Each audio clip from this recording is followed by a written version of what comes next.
we're running a lot, and the plan is we're gonna be running a lot more. So in order to do that, we need to fuel our bodies. So this week, let's talk about food.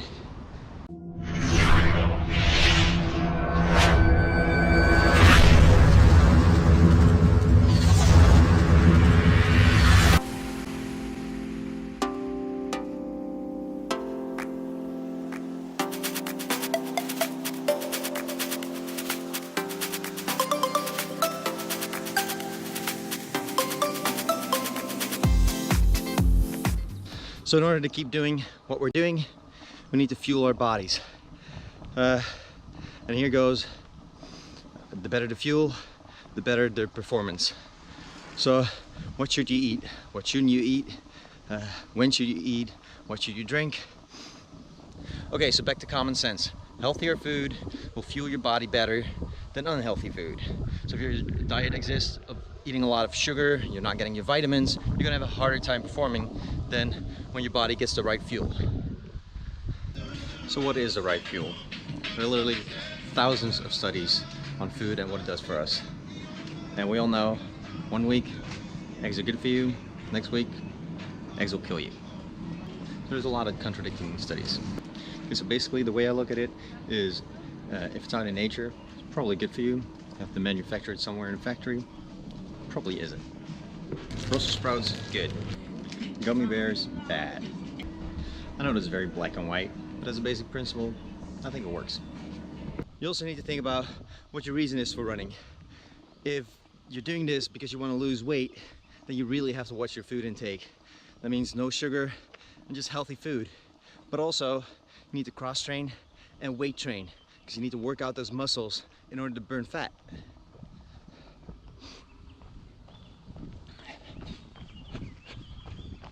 Food is a very personal thing. I myself am a very picky eater, but I know what I like to eat, and I do enjoy eating.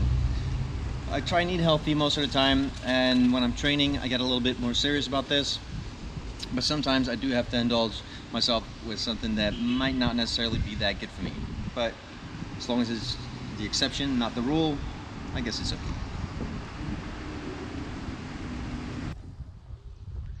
The way your body reacts to certain foods might be something that you have to be careful about.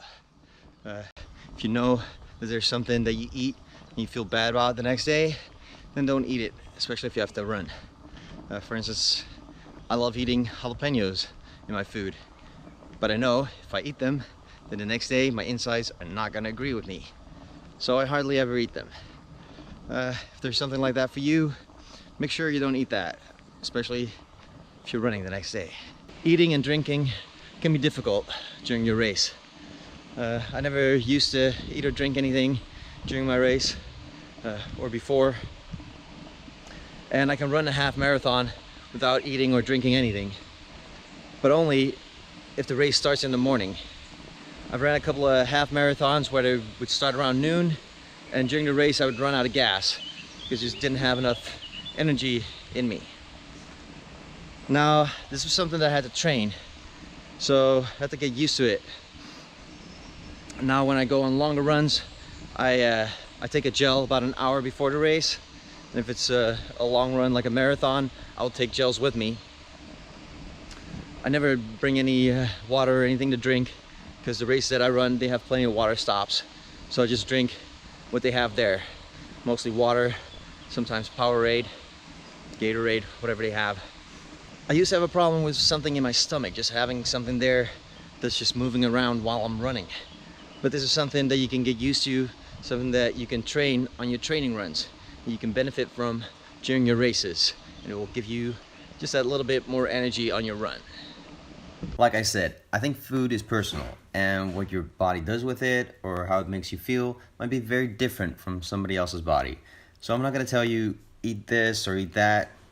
I can tell you what I eat, but that doesn't mean that will work for you. I eat Greek yogurt for breakfast with fresh blueberries and strawberries. I'm not a vegetarian, but I don't really eat a lot of meat.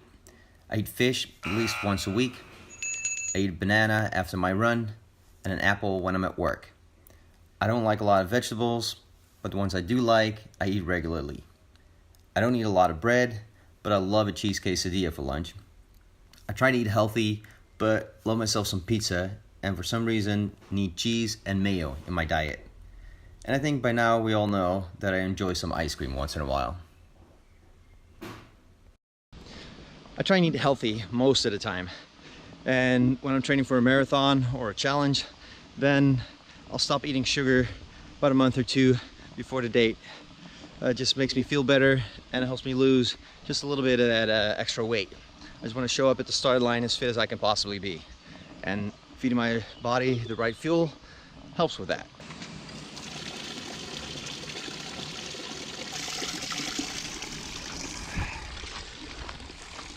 And like I said in last week's video, you need to hydrate. You need to drink lots of water. Your body needs it, your muscles need it. It's to recover from what you've been doing and to prepare you for what you're about to do. I hope this video helped you a little bit. Don't be fanatic about it, but just be mindful of what you put in your body.